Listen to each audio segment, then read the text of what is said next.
mais uma videoaula. Estamos falando agora sobre salvação e o tema, vamos iniciar a falar sobre justificação. A palavra justificação, ela vem do grego dikaio, que significa declarar uma pessoa justa. Essa é uma palavra jurídica, onde uma pessoa que tinha sido considerada culpada, mediante ao pagamento de sua dívida, a mesma então passa a ser considerada justa. Existem algumas histórias ou histórias concernentes a isso que são até bonitas, que vale a pena dizer aqui.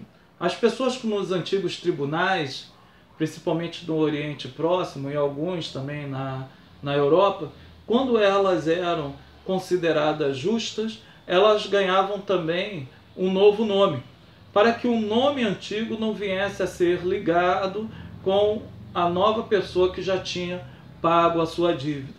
E por isso que as Escrituras Sagradas nos ensinam que nós estaremos recebendo um novo nome quando entrássemos no céu. Em Romanos capítulo 8, versículo de número 1, dá uma definição bíblica concernente à justificação.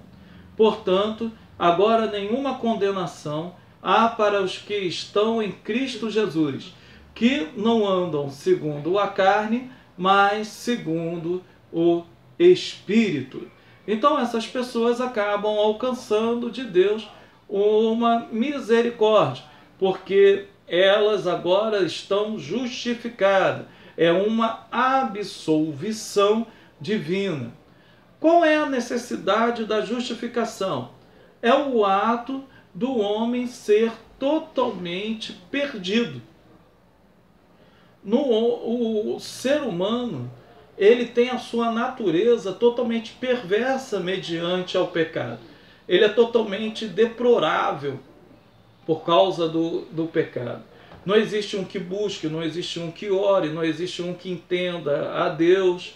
Então, o salário do pecado, sendo a morte, o ser humano então necessita desta justificação.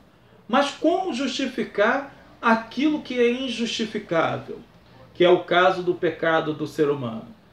Aí entra o plano da salvação, que quando Jesus vem a esse mundo, sendo este perfeito, ele vai então dar-se em troca do homem, que é o que nós chamamos de sacrifício vicário. Qual a fonte da justificação? É a graça, o favor imerecido. Nós não merecemos sermos justificados. Contudo, Deus aprove o Senhor que Ele assim nos justificou, nos dando a chance de sermos salvos pela sua infinita misericórdia. Romanos capítulo 6, versículo 23, nos diz: porque o salário do pecado é a morte, mas o dom gratuito de Deus é a vida eterna, por Cristo Jesus nosso Senhor. Então, quando olhamos a salvação, enxergamos que o dom gratuito, o dom da graça de Deus é a vida eterna. Ninguém merece ser salvo, mas aprove Deus em Cristo Jesus nos salvar mesmo assim. Quais seriam os fundamentos dessa justificação? Só existe algo que vai servir de fundamento para a nossa justificação, que é a justiça de Cristo. Cristo faz justiça na cruz do Calvário, onde o seu sangue assim é derramado, ele morre em nosso lugar. Mediante a isso, enxergamos a clareza do pensamento divino de salvar o ser humano, de salvar toda a humanidade.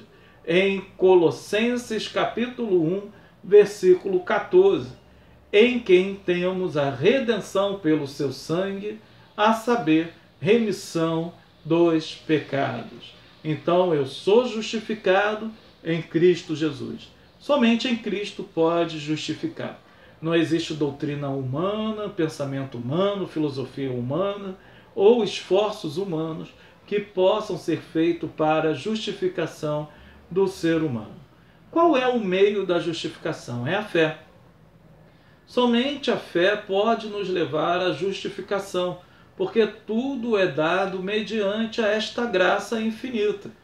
Pelo fato de crermos, nos é imputado como justiça. Efésios capítulo 2, versículo 8. Porque pela graça sois salvos, por meio da fé. E isto não vem de vós, é dom de Deus. Então, por esta fé, que nos é despertada pelo Espírito Santo de Deus, provamos a graça que não vem de nós mesmos, essa salvação.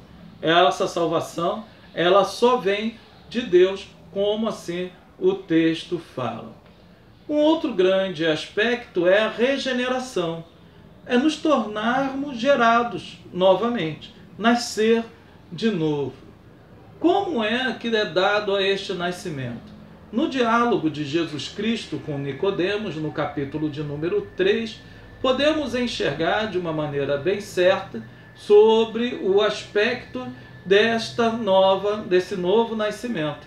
Jesus ele fala de uma maneira bem clara sobre este assunto. Ele vai dizer que é necessário que o homem nasça de novo, não da carne nem do sangue, mas que nasça do Espírito. Através disso, o homem então ele alcança uma nova vida em Cristo Jesus. Esta nova vida ela é dada mediante a graça de Deus. Primeira Epístola Universal de João, capítulo 5, versículo de número 1. Todo aquele que crê que Jesus é o Cristo, é nascido de Deus. E todo aquele que ama ao que o gerou, também ama ao que dele é nascido. Então, quando acreditamos que Jesus é o Cristo, ou seja, o Messias prometido, o Filho de Deus vindo nessa terra, automaticamente passamos a termos um novo nascimento. Assim, somos feitos filhos do Deus vivo. O outro aspecto é a purificação.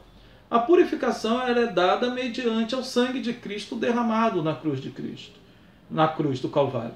Esta purificação ela traz um ato redentivo para o ser humano, aonde nos faz alcançar as dádivas prometidas de Deus. Em Hebreus capítulo 9, versículo 28, diz: assim também Cristo ofereceu-se uma vez para tirar os pecados de muito. Aparecerá segunda vez, sem pecado, aos que o esperam para a salvação. Então, o texto do capítulo 9 de Hebreus, ele fala sobre os sacrifícios da antiga aliança, que não purificavam por completo o ser humano, eles apenas cobriam os pecados, não purificavam, não lavavam, e do sangue de Cristo, que lava o ser humano dos pecados, um sacrifício perfeito e infinito. Então, existe o aspecto também da vivificação. O salário do pecado é a morte, como nós vimos anteriormente. Então, quando alguém pagou o preço pelo nosso pecado, passamos então a ter vida e vida em abundância. Primeira Epístola de João, capítulo 5, versículo de número 12. Quem tem o Filho tem a vida, quem não tem o Filho não tem a vida. É claro que esse aspecto é uma vida espiritual, eternal, a crença neste ato. Então, mediante a isso, é enxergado também o aspecto de uma nova criação, já que a criação foi distorcida, degenerada pelo pecado. Deus em Cristo, ele cria o homem novamente. Paulo diz isso em 2 Coríntios, capítulo 5, versículo 17. Portanto, se alguém está em Cristo, é nova criação. As coisas antigas já passaram e eis que surgiu coisas novas. Então somos feitos nova criação. Já que somos nova criação, logo estaremos ressuscitando, porque acreditamos que Cristo ressuscitou. E como eu sou agora a imagem e semelhança desse Cristo, eu também vou ressuscitar. É o que Paulo utiliza em seu pensamento em 1 Tessalonicenses, capítulo 4, versículo 14.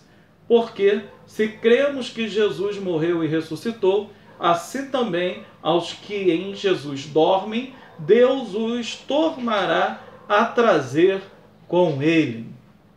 Então, mediante a tais aspectos, podemos ver que a necessidade da regeneração é um aspecto do ser humano. Existem os meios da regeneração, que é somente através da agência divina, só Deus pode regenerar o ser humano, e dentro desses efeitos da regeneração vai ter o ato posicional, que vai trazer a posição de filho de Deus, de integrante do reino de Deus, o lado espiritual, aonde as coisas vão passar a ser discernidas espiritualmente, e o aspecto prático, que é de sermos uma nova criatura em Cristo Jesus. Então encerramos aqui esta videoaula, espero que Deus nos abençoe.